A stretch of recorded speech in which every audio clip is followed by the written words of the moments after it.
Good morning, Valentine. Good morning, everybody. Good morning to all the single people that are looking to get married next year. We have a question for you that I want to answer. Where is that coming from? Look, man, interactions with people. That's really interesting. Let us join the conversation this morning. To those of Business Express this morning. Send a message through WhatsApp 0809 444 and you can tweet at smooth981fm. Use that hashtag Business Express 981. We have a special guest from ARM. Yes, Damilola is with us in the studio. Damilola, good morning to you. Good morning, Rotus. Good morning, Valentine. Good morning. Right. Good morning, Lagos. All right. So very quickly, the market, I think Friday was down by 0.39%. Yes, 27,146.57 points is where the market closed, the all-share index. 13.2 trillion Naira market cap. UACM was our top gainer. Nemeth was our top loser as far as the market activity is concerned from Friday. All right, so let's get into it. So many conversations happening. Question was, Rotus looking to get married next year. Really? Yeah. What's why is that looking, or is somebody that was just exploring? What should I be looking out for? And I said, hey, Ross, Damilola, let's go through this. So yeah, it's if you look at the tweet, it's BEMC. That's what we called it. Business Express Marriage Counseling, which is ironic since none of us in this studio are married. but we'll give the best advice. Yes, we'll give the best advice. So the outlook, Damilola, what are we starting with? Are we starting with electricity tariffs next year? Yeah, most likely we'll start with an electricity tariff next year. Yes, so that's going up. NARC, they've made, they've made review to the former template, which would see electricity tariff, increase next year. Although breakdown of those details, are not released yet. But if you check the underlying fundamentals, you will see that an increase, is imminent. I think the inflation rate they used then has changed. FX was at maybe 270 then. It's now 360. So if you check, I think everything is just pointing to an increase next year. So we should all brace up for. So if you're planning on getting married, so that's one thing you should look out for. Electricity tariffs going up, so that means inflation is not going to be affected, right? Yeah, inflation will be affected for sure, definitely. So, all right, so your costs are going up. Another thing, I was looking at traffic this morning. If traffic has increased, that's because schools are back in session. Yeah, I was talking to another friend. He's paying, I don't know, 2.5 million a year on school fees for his two little kids. The older one is no older than 5. Minus rent. Oh yeah, thank you, sir. That's another one. So there's also rent has been increasing annually in this lovely country, has it not? Almost annually, almost every other year. Yeah, it goes up, it never comes down.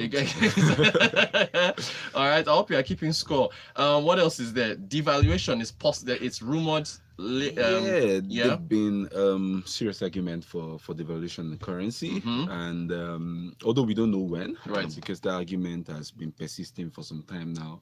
But for us, from where we see the currency this year, we actually think we see scope for slight depreciation in the currency.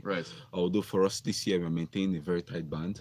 We think it will still be in the range of 360 to 370 this year. But next year is that's when the hammer might drop. That's where the hammer might drop. We might see a sizable depreciation in currency or even all-out devaluation, but we don't know yet. But it's very likely. So electricity tariffs, effect of inflation, school fees going up, rents going up, devaluation possible. I think the point for today's Business Express Marriage Counseling edition is, I think, to have a dual income.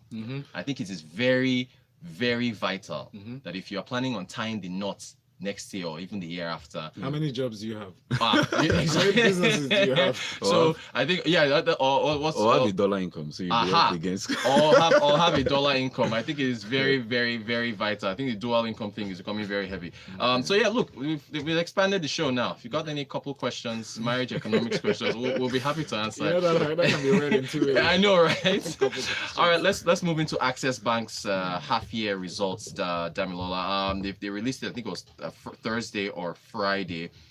What's the takeaway from Aceess Bank's results from what you see?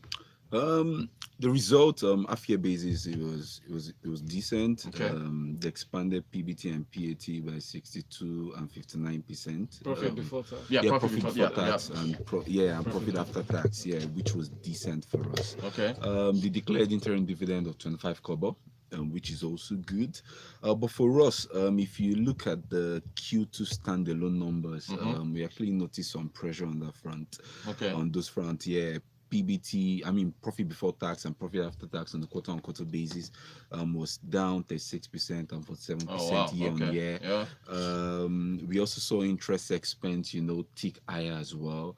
Fine interest income was up. Yeah. But when you check asset yields was down. I think their interest earning assets, expanded due to the merger with Aceess Bank. With Diamond Bank. Right. Sorry. Yeah. But I think what I like about this result is the fact that their CASA mix improved. Okay. So their CASA mix is the ratio of current and savings account to overall deposit. Okay. So that improved by 800 basis points to 55%. Okay. So that was good.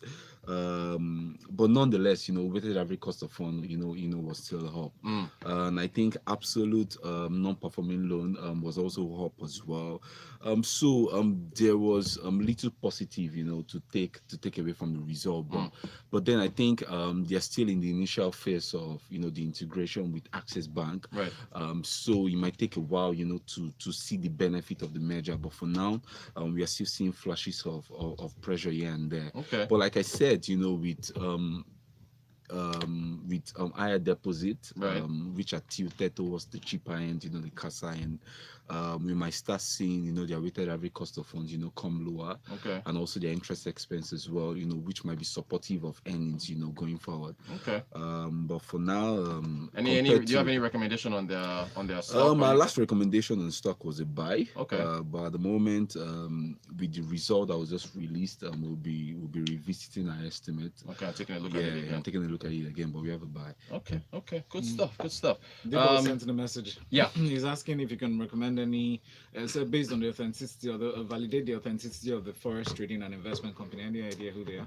Okay, yeah. Dipo, I have to take a look at that. I've always cautioned against forex trading. Now, just to be clear, when we talked about FX earlier, we're talking about just buying and holding dollars to prepare yourself in case this devaluation happens. But as far as forex trading, I think it's very risky. I tell people that before you put any of your actual money into it, practice with fake money, dummy money for like 6 months to a year with real market conditions and see how well you perform before you now put your money into it. I'll check that website you sent. There are so many of them, but I caution Bitcoin, forex trading.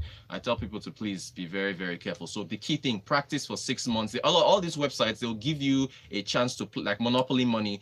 Practice with real life conditions, become an expert, and then now start playing around with money you can afford to lose, because forex can twist on you anytime. Stanley says, can we please talk about the significant drop in foreign inflow of funds by about $3.5 billion comparing first and second quarter of this year? See why I like our listeners? They're analysts. Stanley, that's what we're talking about next on our list of topics. So Davila, yes, it did drop. For capital inflows coming into the country, how do you see it? Same story, Abi? Yeah, it dropped. Same story. I wasn't surprised myself because if you've been following trend in the global market, you see there is this general emerging market risk off, due to concerns on slowing global growth and also concerns on specific vulnerabilities target towards various emerging market countries. Yeah. So I wasn't surprised as well. It dropped. Nigeria only received about $5.82 billion in that was the capital that was imported into Nigeria. That was against $8.48 billion in Q1 2018. So it dropped significantly. Yeah. If you check the breakdown, foreign portfolio flows is still a large chunk of overall capital imported, and that's hot money. And that's going into the stock market. That's going into stock market, bonds, money market, and all. That was about 74% of total capital imported. That came in. Okay. FDI still remains very, very weak. FDI is just foreign direct investment is just about 3.8% of total capital imported. And that's the one we really need. And that's the one we need because that's what leads to job creation. That's what leads to infrastructure. That's what leads to job creation. That's what boosts, the economy and all of that. And it begs the question as well. We've always said on this show, and even analysts have always cried out to say, we need the government, to do more infrastructure, to attract, more stable capital into the economy. Because the thing with foreign portfolio flows is once there is any risk or any news or anything, it's very susceptible. And they'll fly out. Yeah, they fly out. But for FDIs, like the likes of MTN and these businesses, coming into Nigeria, those kind of capital are very What we stable. need. Yeah, and they're what we need, to drive us to where we need to go to. So sustainable growth and development. I'm glad you mentioned that, because I think I saw a message from Chidi where he was asking about Oshimole's comments on nationalizing MTN, and I'm glad you've mentioned MTN in your analysis of looking at companies that invest money that we need. And this is really a freshly pressed story, but still, it's a question we'll answer, because it's what our listeners want us to put a point on. I mean, what do you make of him saying that the government should look at nationalizing South African companies? Okay. I mean, okay. My own view is, I know, right? My own view is, there's so many Nigeria, invested in MTN. So people get carried away, when they hear nationalize, they speak as if it's just the foreign guys that are invested in those companies. But we have Nigeria. MTN was listed on Nigerian stock. Exactly. I mean, the stocks were listed on Nigerian Stock Exchange, and at the moment we have Nigerians invested in those countries. So in those companies. So if you nationalize those companies, or if you chase them out, we are also going to be affected in some sense as well. I think what the government is doing is not bad. Attacking it. Using more diplomatic means, to attack the situation. That's a xenophobic situation. Rather than going economic, because once you go that route, there is a lot, tied to it. Consequences. Yeah. So the answer is no. We cannot nationalize MTN or any other company. I don't know why. So Casey's question is, I mean, why is this the Naira at the risk of being devalued, and who is this person that wants to devalue it? Casey, where oil receipts are down, right? We're not bringing in as many dollars as usual. So what it is that you devalue, and then you also have more Naira comes in. Yeah, you also have lots of foreign investors, invested. I mean, you have FPI. FPI is a large chunk of the Omo maturity, or the fixed income securities we have. So if they leave, you also see that impact the reserves, and the reserves are another reason as well. Yeah. And then Yinka says that to have dual income, you must be in a certain salary range or be sure of a certain lump sum amounts, which at least comes in once a year from somewhere. The question is, how many Nigerians earn such amounts or have access to such lump sum? My rent on the mainland and 2 girls' school fees this September requires me to rake out 1.3 million. Chai. Until I recover, how do I find a second income? The system is rigged to frustrate you. Yinka, fight a good fight. So Yinka is a dad, 2 girls. Well done, sir. Rainmaker says, just a second, please. I hope it's not that remittances from abroad as a result of the spats in cybercrimes of young Nigerians is not captured with the capital importation. About 85% or so of the money these guys make come through commercial banks, which is easy for CBN to capture as capital inflow. Just a thought. Rainmaker, I'm not going to speculate on that. No, we're looking at official channels coming in, which is money into the stock market. Yes, Dami? Yes, and foreign direct investment won't go for the Yahoo angle, but I see the angle you're taking. Thank you.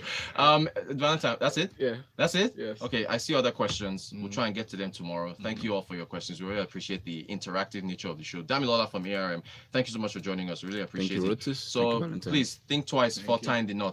Things are getting expensive. That's the essence of the BEMC, Business Express Marriage Counseling. There you go. All right, we have music coming up next. Love is taking over right after this. Still Smooth 98.1. Remember to join us at 7:30 for Freshly Pressed 91. Business Express, brought to you by All right. Good stuff.